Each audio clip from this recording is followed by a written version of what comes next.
साथ बाहर ले आया और उसने आरोही से कहा, सोनल, साल में मेरी फैमिली, तुम्हारे माँ डैड, तुम और तुम्हारे दोनों भाई, साथ ही हमारे दोस्त समीर और उसकी फैमिली सब पनवेल फार्म हाउस गए हुए थे बच्चों के जिद पर। हम सब वहाँ पास में ही एक वाटरफॉल घूमने गए थे। सब कुछ अच्छा था, सब खुश थे, सभी अपना समय निकाल रहे थे अपने बच्चे के साथ। कुछ सुकून के पल बिताते फार्म हाउस गए थे। पर कोई नहीं जानता था कि आदि यानी कि तुम्हारे डैड की लाइफ में वो दिन सुकून नहीं बल्कि तूफान के लेकर आएगा। तुम्हारे डैड के दुश्मन राज और उसकी बीवी ने पूरी प्लानिंग के साथ हम सब पर अटैक कर दिए। कोई इस पहले के लिए तरफ नहीं था, पर सभी भी आदि के कुछ गार्ड्स हम सब की छिप कर अपनी ड्यूटी निभा रहे थे। खतरे को भाप उन्होंने आदि को आगाह कराना चाहा, मगर तब तक देर हो चुकी थी। राज ने अपने आदमियों के साथ मिलसुहित यानी तुम्हारी माँ, तुम्हें, तुम्हारे तीनों भाई को अपने कब्जे में ले लिया। आरोही ने निखिल की बात सुन हैरान हो गया। उससे पूछा, फिर तो निखिल ने आगे कहा, राज के आदमियों ने हम सबको घेर लिया था। उस समय मैं भी ऑफ ड्यूटी था, पर फिर भी मेरे पास मेरे गन थी। मैंने बड़ी होशियारी के साथ पासान और चुकी को पकड़कर रखे। उन दोनों आदमियों को शूट किया तो आदि ने जल्दी से आगे बढ़कर राज की तरफ पहुंचना चाहा, पर उस आदमी मेरे बंदूक की वजह जब आवाज सुन सतर्क हो गए। आदि में मयंक और समीर बिना किसी हथियार के राज के उन कमांड्स के ड्रेक आदमी से लड़े जब तक कि सूरज अपने आदमियों के साथ हम सब तक न पहुंचा। आदि सबको पीछे छोड़ सुहित और तुम्हें ढूंढने लगा कि पता चला कि राज और उसकी बीवी तुम्हें, तुम्हारी माँ और साथ ही मयंक यानी तेरे छोटे भाई की बेटी ईशा को अपने साथ लेकर जा चुके थे। निखिल ने आगे कहा, ये जान आदि और मयंक जल्दी से हम सबको छोड़ वहां से एरिया में आया और पास सुहित ईशु और तुम्हें ढूंढने लगे। मैं भी सूरज के साथ उन दोनों के पीछे पीछे गया और समीर को बाकी लोगों की सेफ्टी के लिए सबके पास ही छोड़ाया। आदि और मयंक ने जल्दी ही राज और स्नेहा को ढूंढ निकाला था, क्योंकि वो दोनों ज्यादा दूर कहीं गए ही नहीं थे। राज को बस अपनी माँ का बदला आदि लेना था। आदि और मयंक राज के पास पहुंचे तो राज अपने सामने खड़ी सुही और उसकी गोद में आशा यानी तुम पर गन प्लाइंग करे हुए खड़ा थे। ये नाराज देख आदि बुरी तरह डर चुका था। उसने राज के सामने अपने घुटने टेक लिए कि वो जो चाहेगा वो सब करेगा, बस वो उसकी बीवी और बच्चे को छोड़ दे। इधर स्नेहा राज की बीवी ईशा को पकड़कर खड़े हुए थे। राज आदि की बात को सुन कहीं ना कहीं खुश हो गया, क्योंकि उसके सातिर दिमाग में कुछ तो चल रहा था। वो आदि से कुछ तो चाहता था और फिर उसने आदि के पास आखिर अपनी शर्त रख की याद तो वो अपनी बच्ची उससे मांग लो या बीवी को उन दोनों से किसी एक को ही जाने देंगे। उसकी इस तरह की शर्त सुन आदि बेबस हो उसे देखने लगा।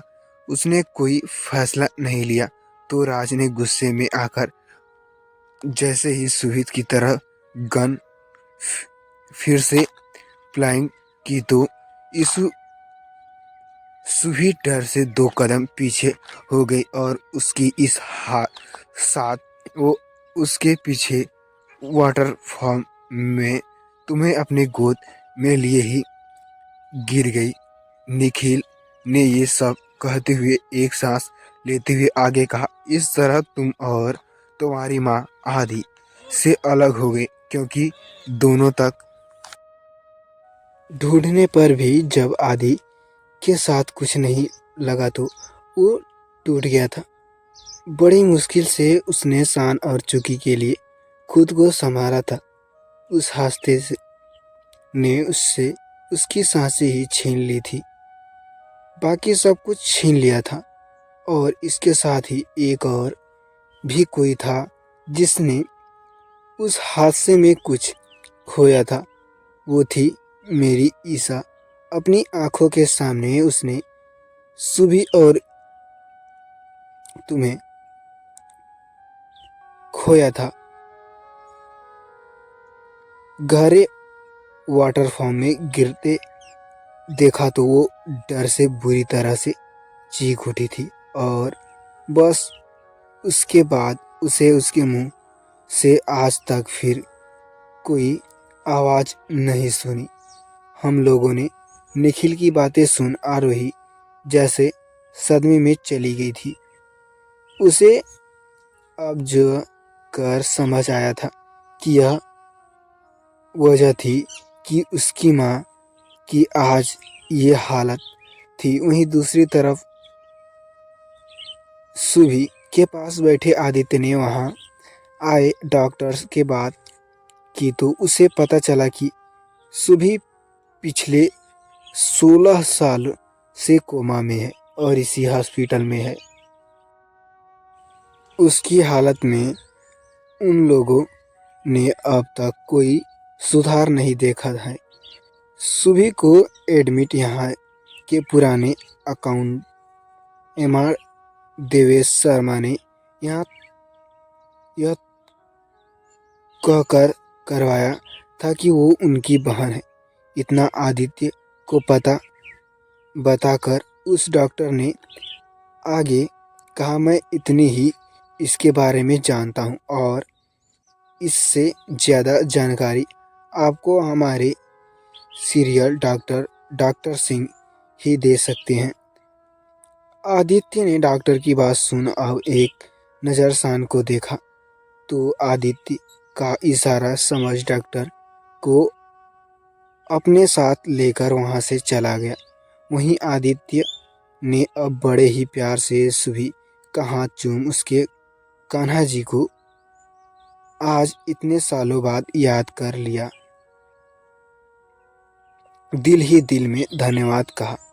इधर बाहर बेंच पर बैठी आरोही सब जान कर सभी बेसुध हो गए।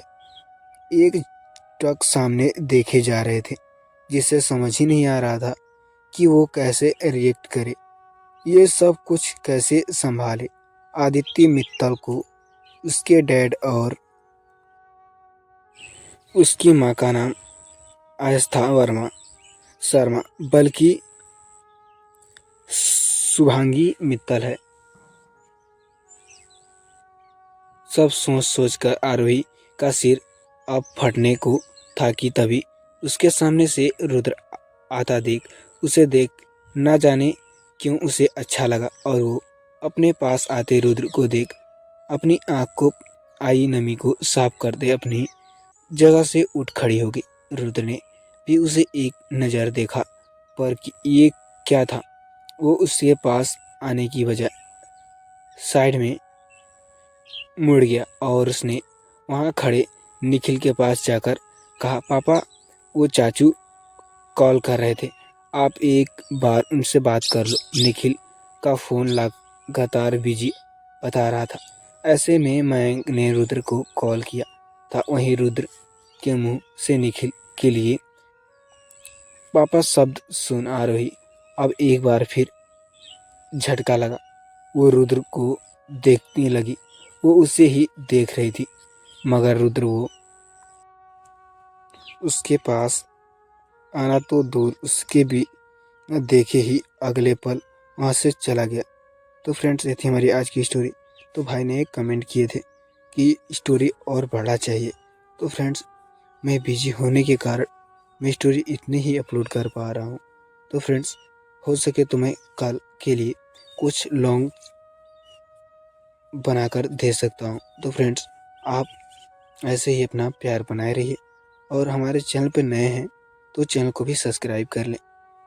तो प्लीज़, आप हमारे चैनल पर नए हैं तो चैनल को सब्सक्राइब कर लें और बेल आइकन को ऑल पे प्रेस कर दें, ताकि कोई भी वीडियो नोटिफिकेशन आपको सबसे पहले मिले। तो फ्रेंड्स, मैं कोशिश करूँगा कल के लिए कि लॉन्ग पार्ट अपलोड करूँ। तो फ्रेंड्स, चलिए मिलते हैं नेक्स्ट पार्ट में। तब तक के लिए बाय बाय।